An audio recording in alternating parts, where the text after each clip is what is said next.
मेरी गल सुन इधर तेनू नजरा लग गया सी मम्मा दवाई लैन गई सी है भाई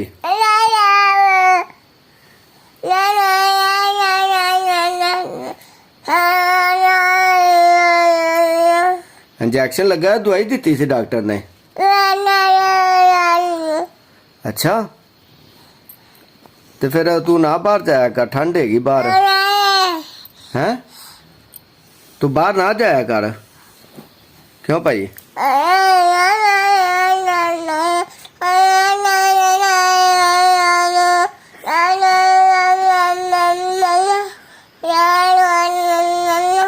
तेरी लम्मी गल करना सानू समझ लगदी नहीं